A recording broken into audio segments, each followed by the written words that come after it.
Did you finish moving? With his typical condescending tone, my husband asked me that. I coldly responded without meeting his gaze. I'm leaving. From that point on, I didn't utter a word and started preparing to leave the house. I'd reached my limit with the daily berating from my husband and mother-in-law. It felt like something within me shattered. Deep down, I just knew I couldn't deal with my husband or mother-in-law anymore. The moment my husband told me to leave, I oddly felt calm. Since then, I've prioritized myself and ignored both my husband and mother-in-law. The day after I truly left, I received several frantic calls from my mother-in-law. Hello? Who's this? My feigned ignorance left my mother-in-law dumbfounded. From that point on, the nefarious actions of my husband and mother-in-law were exposed, and their lives spiraled into chaos. My name is Catherine. I work part-time at a nearby deli. I married Bob when I was 25 and gave birth to our son, Charlie, at 28.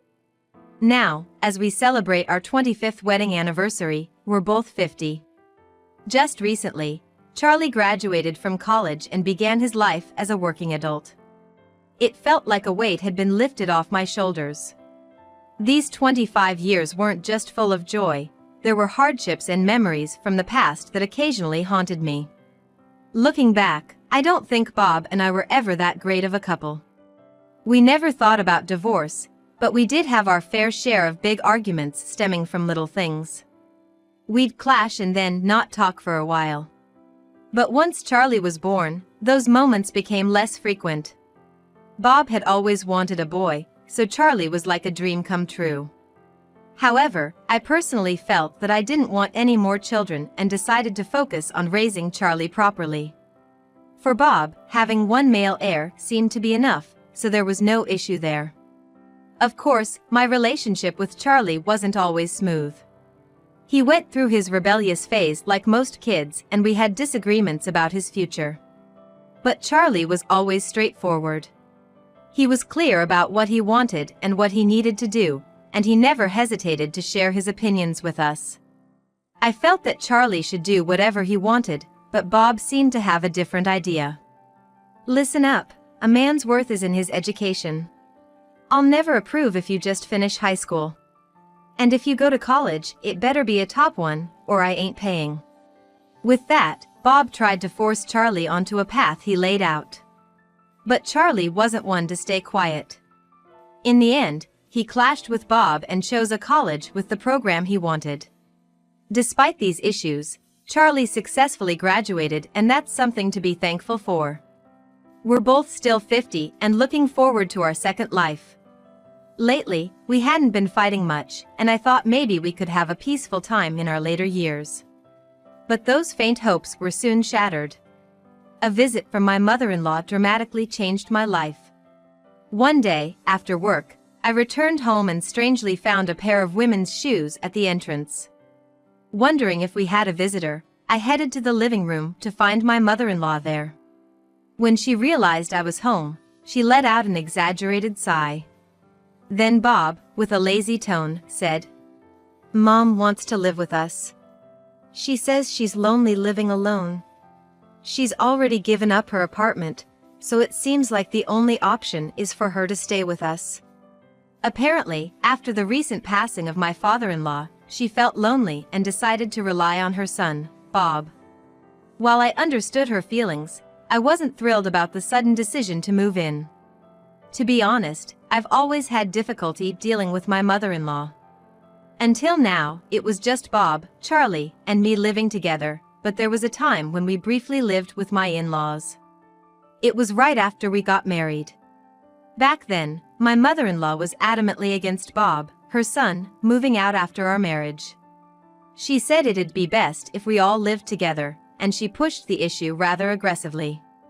Although I hesitated, I agreed to live with them, but it quickly became unbearable. She was way too intrusive. Every day she'd make comments, asking when we'd have kids or criticizing my cooking. Maybe that's why I ended up having fertility issues. Bob realized the situation wasn't good and, with my father-in-law's help, persuaded her to let us move out. but it seemed like she held a grudge against me ever since. After that, we'd visit their place during the holidays, but we generally avoided them the rest of the year. Just when I thought we had regained our peace, the idea of living together again honestly seemed unthinkable. As I was trying to process everything, Bob sighed and said, "Don't be so obvious with your feelings, it's rude to Mom. Anyway, I figured you'd object, so it seemed like a waste of time discussing it. My siblings are busy with their own kids, so Mom has no one to rely on but me. Understand that." He sounded quite irritated. Since she had already given up her place, there was no turning her away. Exhausted, I tried to sit on the couch, but she stopped me. "What do you think you're doing? We were waiting for you. Now, go make dinner." She wouldn't even let me rest and insisted I cook. As expected, she complained about the meal. Thinking this would be my life day in and day out gave me a headache. Later on, Bob and my mother-in-law said they had something to discuss. Apparently, they wanted to do some renovations. The house, being quite old, did need some repairs here and there. We had taken care of those minor issues, but what she particularly didn't like were the plumbing areas. She said the bathroom and toilet looked old and dingy and needed a makeover. However, she had no intention of using the kitchen, so she said it was fine the way it was.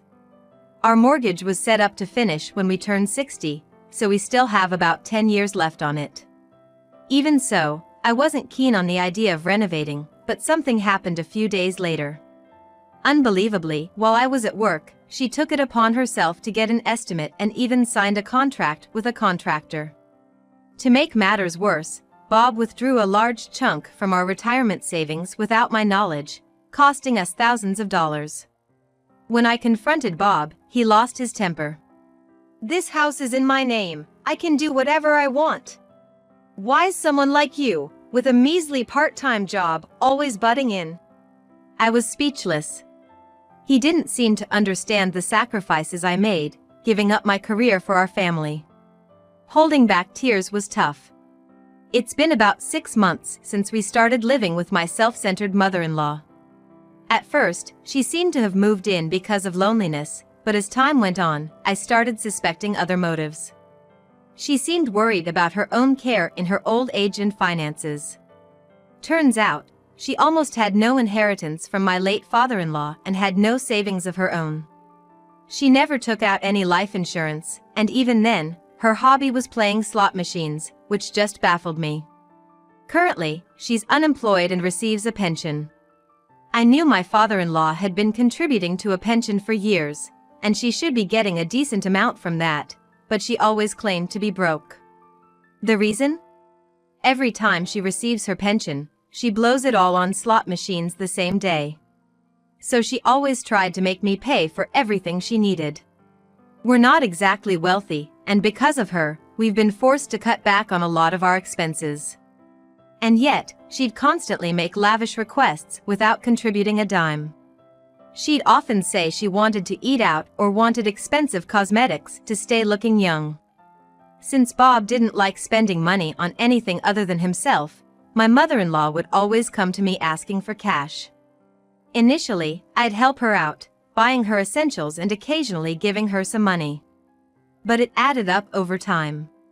When I realized how much I'd given her, I put my foot down and refused to give her any more. That seemed to have caused her a lot of stress. She continued with her gambling habit and had insatiable desires, so she plotted to get money out of me. To my shock, she began sneakily stealing small amounts from my wallet, hoping I wouldn't notice. One day, I realized some cash was missing, and the next day, even more was gone. I confronted her since she was the obvious suspect, but she played dumb. From that day on, her harassment escalated. Apparently, she'd been bad-mouthing me to Bob, painting me as the villain. After hearing from his mother, my husband started looking at me with a disdainful glare. It was as if he was looking at something disgusting, and he said, "How can you accuse Mom without any proof? This is like reverse bullying of the mother-in-law. I never thought you'd be this twisted." From that day on, both Bob and his mother started treating me not as a family member, but more like a maid. Bob wouldn't even call me by my name anymore. One time, while I was having an argument with Bob, his mother interrupted and said, "You live off my son's salary and you're just a part-timer. You think you can talk back? This is karma. You better reflect on yourself." All I had done was mention the messy way he left his suit around, but they harped on it like I'd committed a major crime. Their harassment escalated day by day, slowly chipping away at my mental well-being. I reached my breaking point, and one morning, right after my mother-in-law left for her daily walk, I mustered up the courage to tell Bob. I couldn't live with his mother anymore. I never expected it would trigger him so badly. His face turned beet red, and he shouted louder than I'd ever heard before. "She's my mother. And you treat her like this? There are plenty of women who could replace you. Get out of this house and never show your face to me again." Shocked, I felt something inside me shatter. Be it my rationality or my patience. My instincts screamed at me that I couldn't deal with Bob or his mother anymore. With a calm voice, I acknowledged his words, quickly got ready, and left for work. Since then, I prioritized myself, ignoring both Bob and his mother. About a week after our fight, Bob, still looking down on me, asked, "Have you moved out yet?" His mother had asked the same, but I didn't make eye contact with either of them and simply responded, "I'm leaving." I didn't utter another word after that, grabbed my things, and left the house we had lived in for years. The very next day, as expected, my mother-in-law bombarded me with incessant calls. She called so often, it felt borderline insane. But it was too bothersome to pick up, so I ignored her. But when she kept on, to the point where I couldn't even look at my phone, I blocked her. Then, a call came from Bob's phone. I thought about ignoring it, but figured I'd have to face the issue eventually. When I answered, it wasn't Bob, but his mother. "Why are you ignoring me? I've been calling so much, and you're just so rude." Trying to suppress my laughter, I responded, "Sorry, who's this?"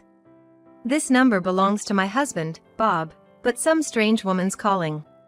I better hang up." I did hang up, emphasizing my point. The phone rang again, and this time, it was Bob on the other end. "You think you can mess with me?" Right off the bat, he was shouting at me. Infuriated, I fired back. "Seems like you're the one doing the messing." I could hear Bob catch his breath at my yelling. I'm usually calm and not one to get angry, so my sudden outburst must have caught him off guard. Intimidated by my fury, Bob sounded flustered. I had a hunch about what he and his mother were getting at. Probably something like, "We didn't really mean for you to leave. Come back. It's gonna be tough without you around, especially as a free housekeeper." From his mother's perspective, she'd be at a loss without her money tree, me. But I'd reached my breaking point living with his mother. The stress and humiliation were too much, and I was set on leaving. Bob's words were just the straw that broke the camel's back. "I have no intention of ever returning to that house. I just can't see myself living with you or your mother any longer. So, let's get a divorce," I declared. After that, I could hear Bob and his mother arguing in the background. Their muffled conversation seemed to revolve around topics like, "There's no way she can really leave with her part-time income," and "Divorcing at our age is embarrassing." There was no more point in talking to them, it'd just be a waste of time. As Charlie always said, time is money. "Let's discuss the terms of the divorce. Until we finalize it, I won't be seeing you. I'm gonna get a lawyer, so be prepared on your end," I firmly stated. As I was about to hang up, Bob pleaded in a desperate tone. "Wait, Catherine! Please!" Wondering what he wanted now, I listened. "I was wrong, I'm sorry. I can't handle things without you. Please come back." After offering a half-hearted apology, he made that ridiculous request. It was clear he'd just revert to his condescending ways if I returned. It was plain as day. I'm not your personal maid. If you need housework done, hire a maid online. If you can spend thousands of dollars on renovations, hiring someone should be a breeze. I retorted. Infuriated, Bob shouted at me to cut the crap. He had a bad habit of raising his voice, thinking that would intimidate others. But over the phone, I wasn't fazed and stood my ground. I decided to reveal everything his mother had been doing behind his back. From stealing money from me, blowing her pension on gambling, and even more shocking secrets. Surprisingly, even though Bob's mother claimed to be devastated by her husband's death, she's recently been spotted enjoying coffee with a younger man. Neighbors unanimously reported seeing her walking and chatting with this man at coffee shops, so there's no doubt about it. Furthermore, she's been handing him cash. The money she's stealing from my wallet wouldn't cover all of her expenses. Bob was also a target for her financial schemes. Stored in our bedroom closet were the pricey clothes and bags Bob had cherished for years. Knowing this, Bob's mother secretly stole them and sold them at a thrift shop. Foolishly enough, she had been selling them at the thrift shop right across from the deli where I worked, so I knew everything about it. Bob probably never opened that closet regularly, so he likely hadn't noticed. When I revealed this, Bob whispered in disbelief, "This can't be true."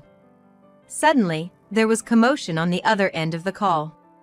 From the sounds of it, he was checking the closet, accompanied by his mother's desperate attempts at explanation. After a pause, a disheartened Bob murmured, "It's really gone.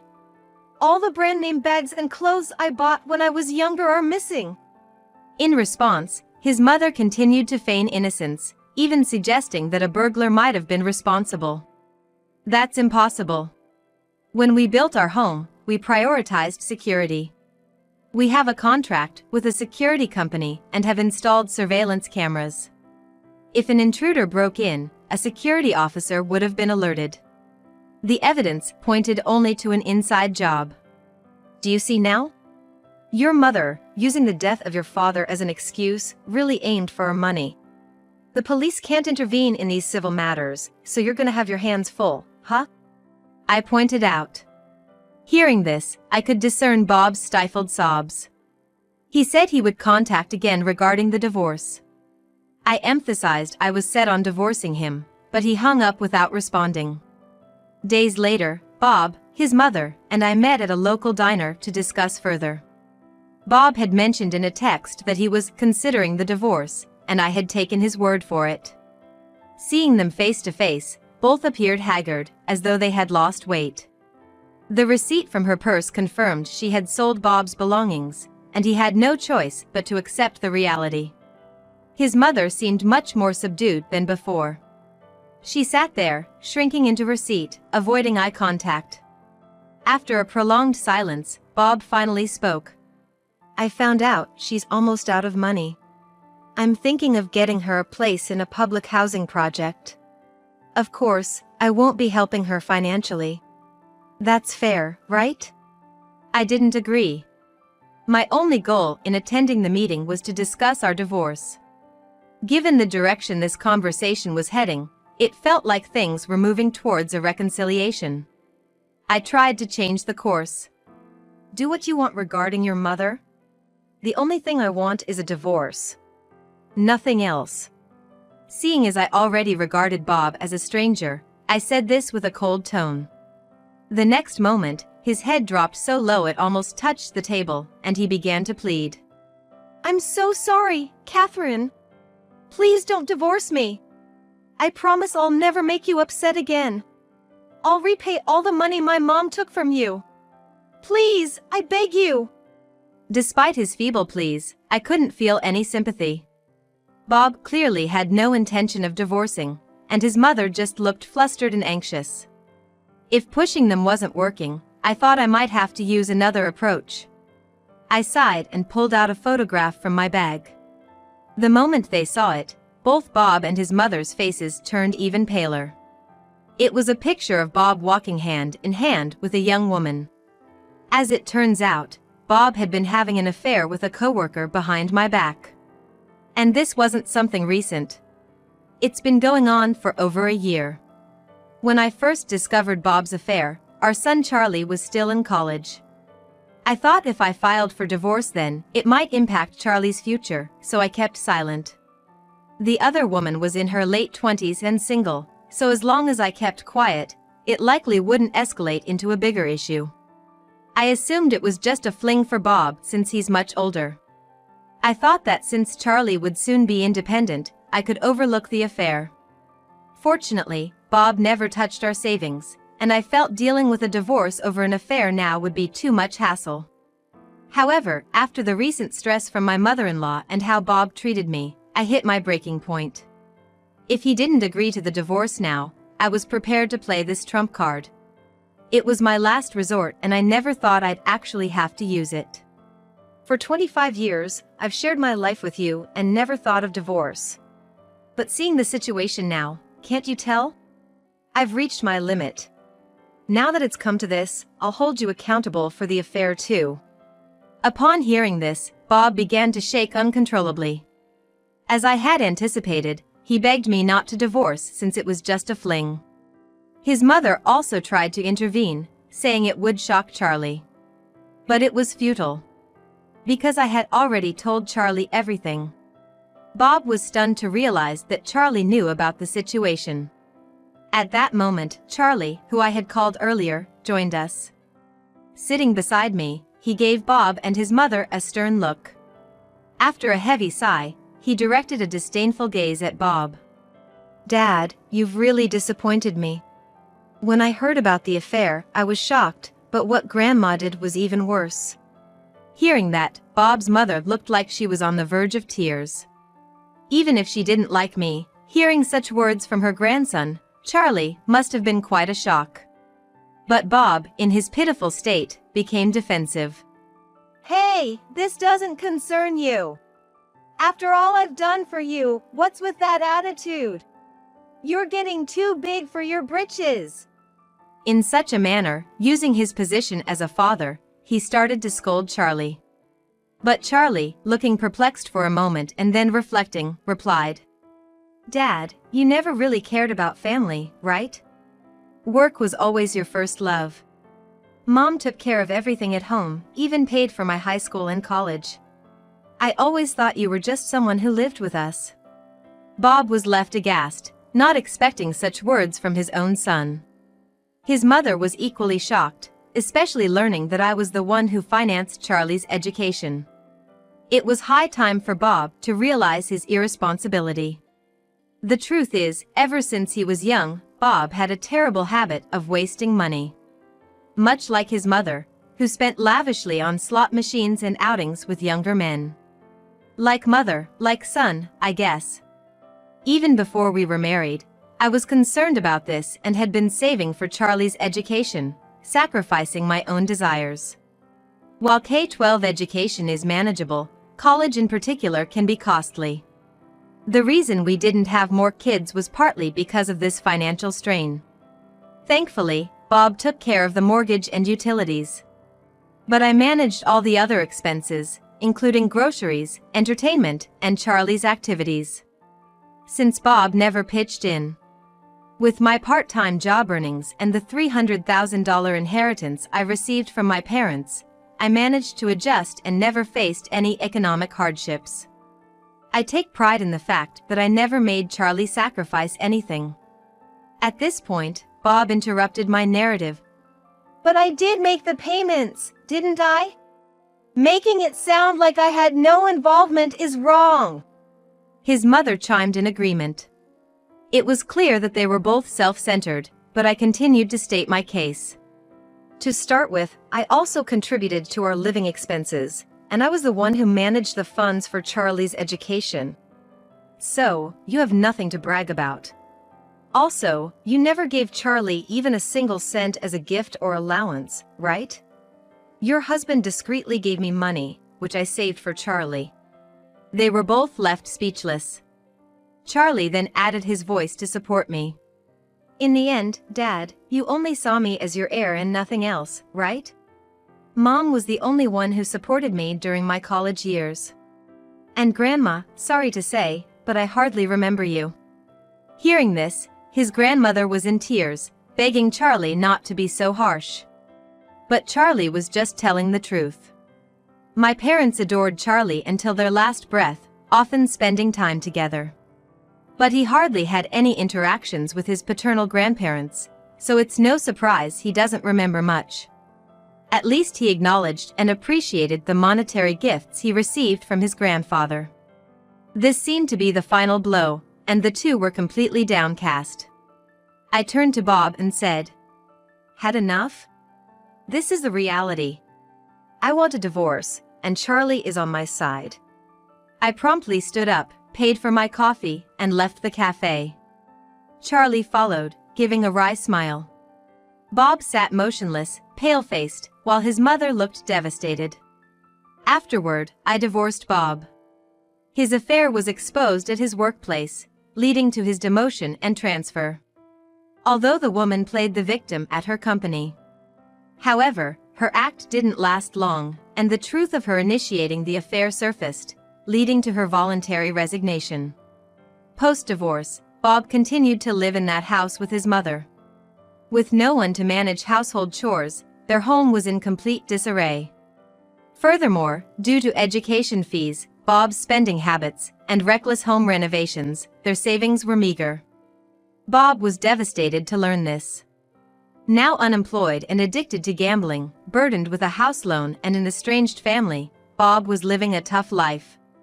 Rumors were he was going to sell the house and move to an apartment soon. Karma, I thought, and couldn't help but chuckle. I rented an apartment near the house where Charlie and his fiancée lived as my new home. Charlie and his fiancée expressed their wish for me to move close by. She had lost her parents at a young age, so she felt she had no one to rely on. Learning from how my mother-in-law was, I decided to be a good mother-in-law, not too interfering but always there to lend a helping hand when needed. When grandchildren come along, life will surely become more lively. I was looking forward to such a peaceful second chapter in my life.